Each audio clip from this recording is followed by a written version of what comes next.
Hi everyone, it's Vicky here with Mixed Media Tuesdays, and today I have a very fun technique for you. I want you to follow the same steps and try to recreate it, but using your very own supplies. I'm going to explain what I'm going to do today. So I'm working with texture today, and that's our class. So I am going to add some die-cut letters and just stick them all over the background. You can do that with letters, you can do that with numbers, you can use any die that you have at home, just cut out shapes and stick them down. If you don't have dies, just use your scissors and cut out different shapes to stick them down. Now I'm going to use mixed media glue to add all the letters down. I'm not going to cover up the entire background, I'm just going to stick them randomly here and there. I'm even going to have some of them upside down or laying down. Letters or numbers are very interesting as shapes, so look at them as shapes, not as actual letters. You don't need to spell any word. Now at this stage you can feel free without thinking about what you're gonna do later on. Just use your die cuts and stick them down. Things that you can do differently. Of course, use different die cut shapes. Instead of letters you can use other shapes that you have at hand. You can even die cut the letters out of colored cardstock or even out of pattern paper to give it a visual texture that is already there or color that is already there. There are many different ways that you can customize all the techniques that I am showing you. So here you can see the T is laying down.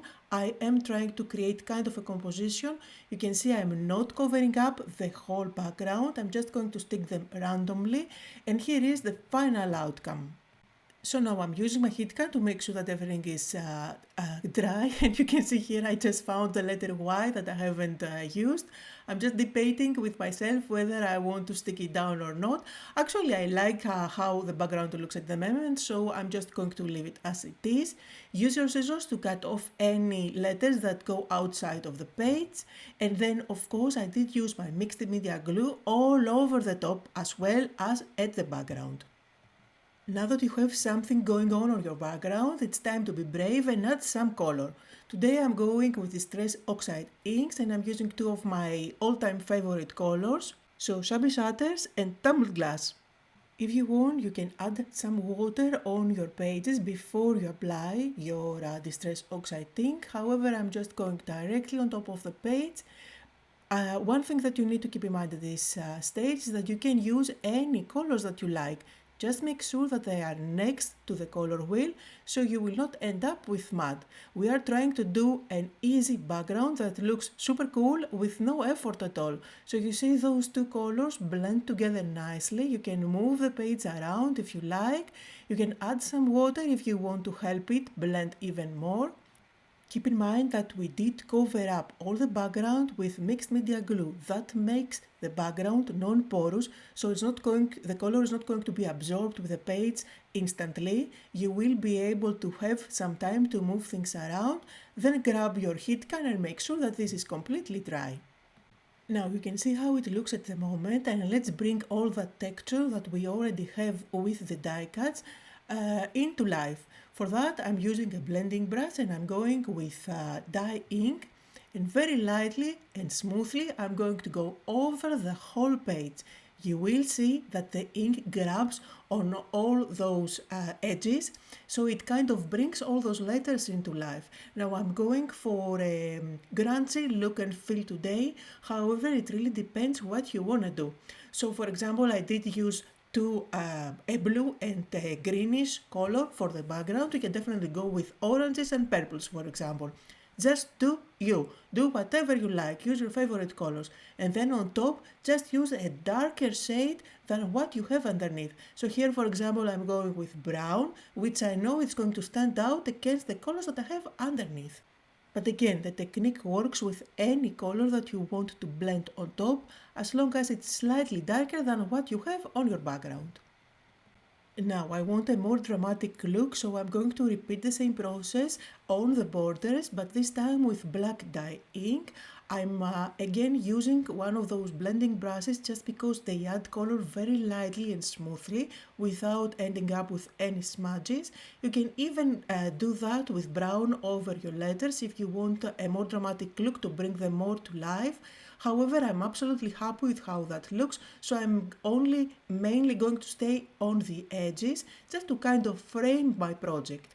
Now today I'm focusing mainly on the technique of the background, and at this stage I didn't even know what I'm going to do as a focal point on top. I'm just having fun at this stage, so let's add some extra visual textures on the background. And of course I need to add some splatters. I'm starting with brown splatters. Just smooth your ink pad on the glass mat, add some water, and depending on the brush that you are using, you can have bigger or smaller splatters. For this example, I'm going with a bigger brush. I'm going to switch. You can see here, this one is very tiny. You can't even see them. I like the tiny brush, especially when it comes to white splatters or when I'm working on a smaller area like on my mini journal or on cards. But for this larger real estate, I prefer to use a slightly bigger brush for my splotches. Now I want some black splatters as well, that's why I did a dot of black acrylic paint. I diluted it with water and then I'm going to add lots of splashes, again with a bigger brush so you can see how prominent they are, nice and vibrant. But again, it really depends on what you want to do. Now I don't smooth my black ink pad and dilute it with water for this technique, for the black splatters, just because they don't stay as vibrant as you see them at the moment. If you use the dye ink with water, they will end up like grayish on top of your project. So that's with the black splatters. Now let's do some stamping. For that I'm going to use a texture stamp, and this is one of the stamps that I designed from my collection with Stamperia. So I'm going to use one of them and just go all around the border. I'm using my fingers instead of a stamping block. I'm not going for the perfect impression there.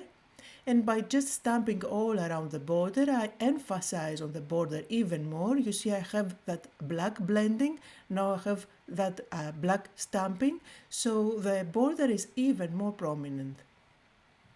And I'm going to bring in a blending tool, the good old blending tools, and I'm going to go only on the edges. So this time I'm making sure that this is even darker. And I'm going to do that all around. I'm absolutely happy with how my background looks. I could stop here and just call it a day. I sometimes find joy into just creating backgrounds, but let's finish this up and make it a page without spending too much time on the focal point. So for that I'm just going to create a cluster. I grabbed some of the ephemeras that I have from all these years of crafting. I'm sure you all have ephemeras laying around. These are from Tim Holtz collections, and I'm just going to ink up some of those tickets so that I can lay them one on top of the other.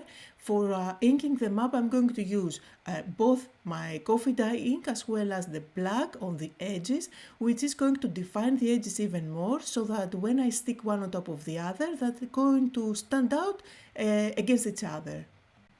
Now this is going to be a super quick and simple focal point, so I'm just creating clusters, adding the tickets underneath, inking them up. You did see me using a cheesecloth just to bring even more texture, and this is a great way to use up your ephemeras just by laying one on top of the other, creating layers. Plus you had fun with your background. Now let's create something on top to finish it off. Now I'm not going to video edit and cut what I'm doing. I'm going to let you see the whole process so that I can talk a little bit about how I'm creating the clusters. So I'm using different shapes, if you notice, as well as different colors. So one on top of the other is slightly different, which helps them stand out against each other. You can see here I have 3 different colors. Now I'm going for another one underneath, different shape, longer and different color than the one that is on top of it. Again, I'm inking up the edges with both brown and black.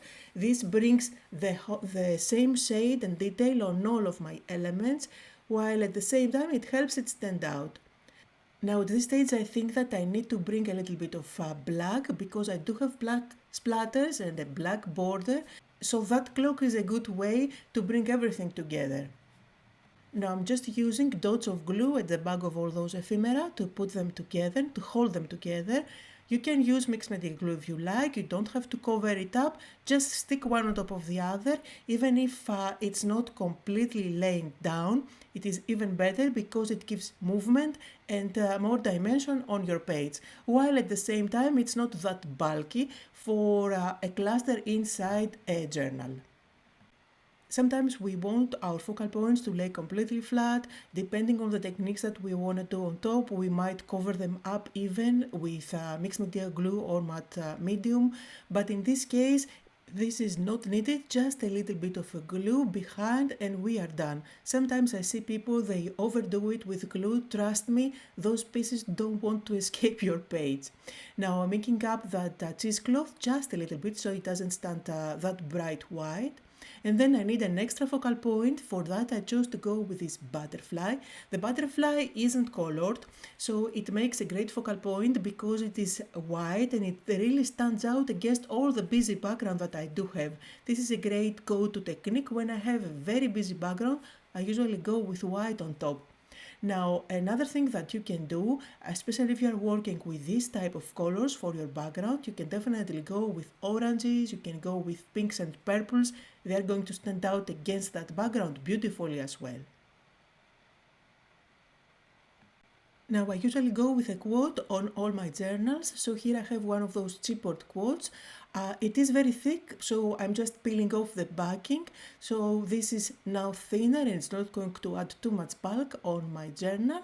Inking up the edges again and I'm going to stick it down, and of course you can see I'm super messy with my glue, so let me wipe it off and stick it down and we are done. Now on the other side of the page I need to do something. First of all, there is a boo-boo there just next to the letter K, which I don't like. Something went wrong with my glue there.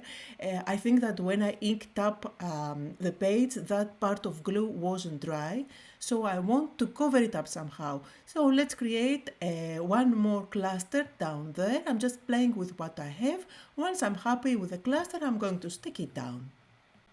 Now, since we have an ephemera cluster on one page, it's always nice to have kind of the same look and feel on the other page as well to make them come together.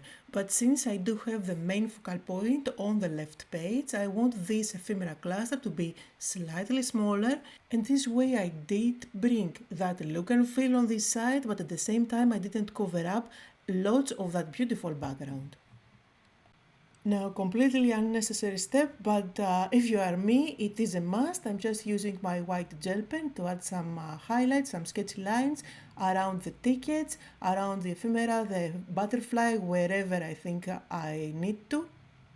I'm only doing that on the cutouts that I used for the top for the clusters and not for the letters on the background. I don't want to bring them to life even more. I'm also using my thin black marker and I'm adding some black lines in some areas. Again, these black lines are going to help those layers pop against each other, but I'm not overdoing it again. I'm just adding some sketchy lines here and there and I'm done. Now finally, let's add some white splatters. You can use calligraphy ink for that. You can dilute gesso with water or acrylic paint with water. It's going to stay nice and vibrant on top of whatever is underneath, as you can see. And I'm going to call this page done. So that was the project for today, a really fun technique for the background. I hope you got inspired and that you are actually going to use it in one of your future projects. Thank you all so much for joining me today. Links to everything I use can be found down below, although I encourage you to use what you already have. Thank you all so much for joining me and I'll see you all next time.